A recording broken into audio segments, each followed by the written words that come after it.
We're joined now by the DA's spokesperson, Cilliers, Brink, on the removal of the party's mayor in Johannesburg, Mpho Phalatse today. A very good evening to you, sir. Grateful for your time. Are you satisfied that as the DA, you did all you could to prevent events today? We are satisfied that we did everything we could in good conscience. But let me just say that this is devastating news for Johannesburg, but also for the broader South African public. It is clear that the ANC will not tolerate somebody else governing Johannesburg. So if they can't govern Joburg, they'll destabilize it. And this happened, as Mpho Phalatse said, on the very day that she announced a scheme to offset 3 stages of load shedding for the people of Johannesburg, and we can only hope that that program will survive.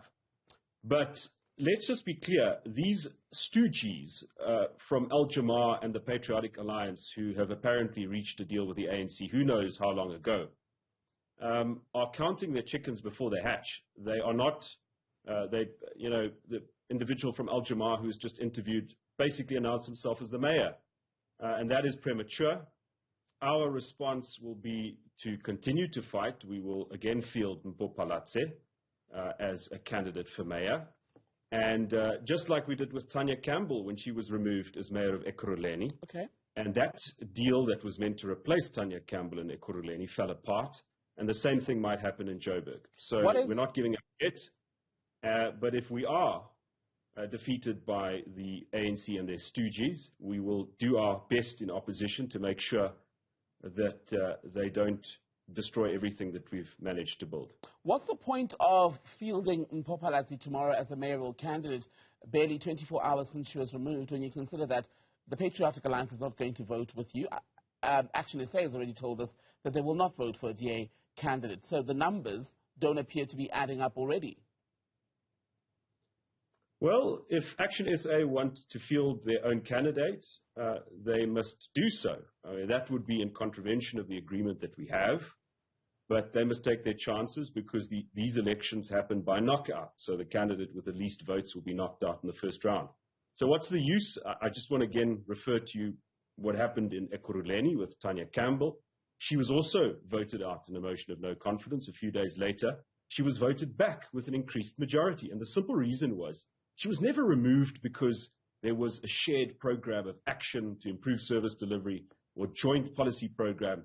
The ANC and their stooges removed her just to disrupt Ekurhuleni, but they didn't actually have a plan to govern.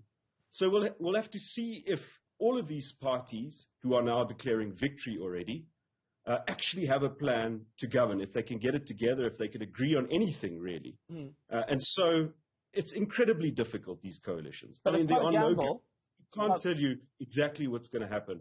We can just do our best for the people of Joburg and to see that our mandate from the voters is executed, or at least that the parties who do take over don't loot the city as they've done in the past. It would be quite a gamble, though, to hedge your bets on the collapse of an ANC set of negotiations around a mayor, because in Ekurhuleni, that's exactly what happened. Tanya Campbell came back because the ANC, I beg your pardon, had a falling out basically with the EFF. So that was an unusual set of circumstances. And there's no guarantee that there may be a similar scene in Johannesburg tomorrow. There are no guarantees indeed. I mean, these coalitions and the negotiations are very, very chaotic, uncertain, unpredictable. The only thing you can do is trying to stick to your principles and your program of action. As I said, the DA is supporting Dr. Mpho Phalatse. It is in the best interest of the people of Joburg to back her and to see that the program of action which she has launched is executed. We don't know what's going to happen tomorrow. We might lose power. And in trying to save the situation, we did everything we possibly could to reach a reasonable agreement with the Patriotic Alliance. It's clear now that they've been dealing with the ANC for weeks. In fact, they might have just been stringing us along all this time. But, we can't govern at any price. We have to govern in a way that enables us to do better than the ANC.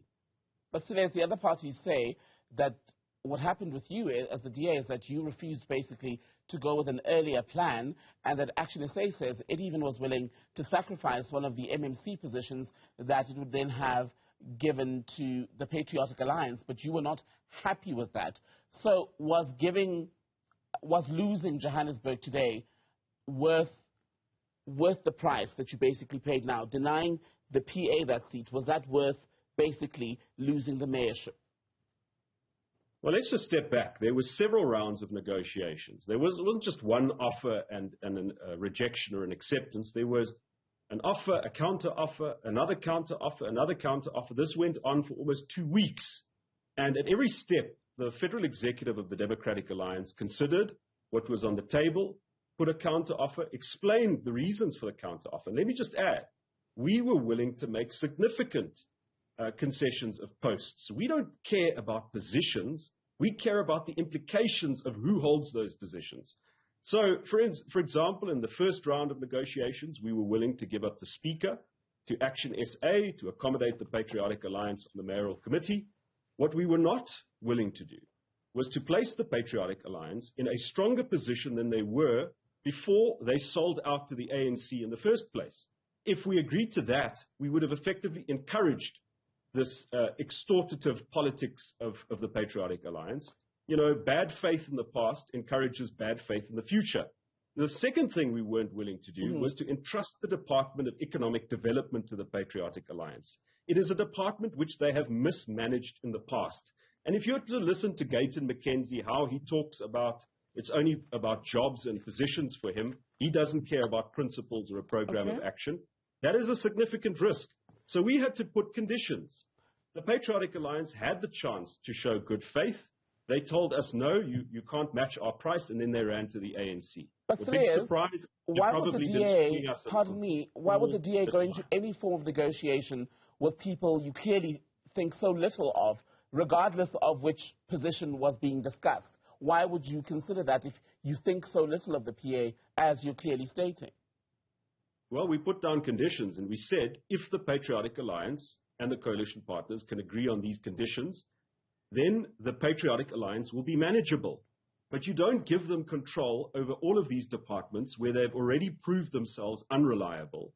And you certainly don't reward them for stabbing you in the back. So you make compromises. The DA is not as rigid as we are portrayed by Action SA, who, by the way, has been, seems to be doing the Patriotic Alliance's bidding. But we weren't rigid. We are realistic. We know that we might be in a position to co-govern with parties that we don't agree with fully. What I'm asking you is this, sir. Do you place the Patriot? No, it's about the conditions that you negotiate. I'm asking you on principle. We weren't willing to pay that price. You don't think that the Patriotic Alliance is a reliable organization? And there's also been reporting that you basically painted them out to be criminals. Don't know how true that is. But you've stated your various misgivings about them. And I'm asking you, on principle, why then you would even look in their direction for any sort of arrangement, even if, as you were saying, they'd be controllable? So firstly, we never call them criminals, ever. We referred to what Gayton McKenzie says about himself and his own party. He says he doesn't care about principles, he wants positions. So that was a risk we had to mitigate. And of course, we had concerns about possibly bringing the Patriotic Alliance back in, but it's a judgment call. We said, let us give the Patriotic Alliance a chance to earn back the good faith that they've lost, even if it's a second or a third chance. But clearly the way that they've handled themselves in these negotiations, the fact that they've probably just been making a deal with the ANC all along, probably confirms that in the end, despite our best efforts, no, the Patriotic Alliance can't be trusted in government. Okay. So what happens with Dr. Mpho Phalatse now? Do you keep her in council? Yes. As I said, we back Mpho Phalatse to be mayor of Joburg. She has done a good job, and she should be allowed to continue that job. And if that doesn't happen? Do you still see her serving there in the Johannesburg Council? Why not? Why would we support somebody as mayoral candidate and then not have her fight in the municipal council? If we don't win, if our candidate doesn't win, we'll go back to opposition and we'll make sure that whoever takes over in Joburg is held to account. There's been an unrelenting campaign which has now ultimately succeeded on these motions of no confidence to remove Dr. Phalatse. Will you adopt the same strategy from the opposition benches? How will you go about it? So we've seen this happen before. We've seen this movie before. When Athol Trollip was removed as mayor of Nelson Mandela Bay in 2018, the ANC also didn't want to put a candidate there. They put in a stooge, the UDM's leader at that time, and the ANC basically ran the city via remote control. So we've seen the abuses. We know the potential. We now have insight into how Joburg operates, and we'll use that knowledge to be an effective opposition. But we're certainly not going to try and somehow, if we lose power, try and regain it by giving up our principles or renegotiating the positions that we already laid down. Cilliers, Brink, good to speak to you. Thank you.